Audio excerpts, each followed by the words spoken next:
Okay, I'm not sure what's going to happen now, but I am going to try to start this Model A engine,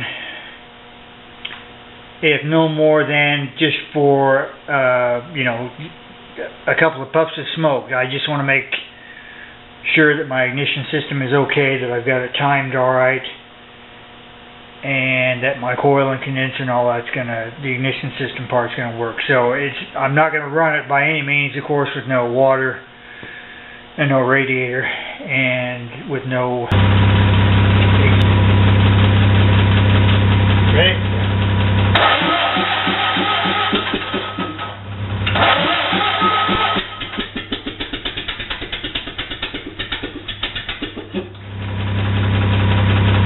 That was running that time. It was.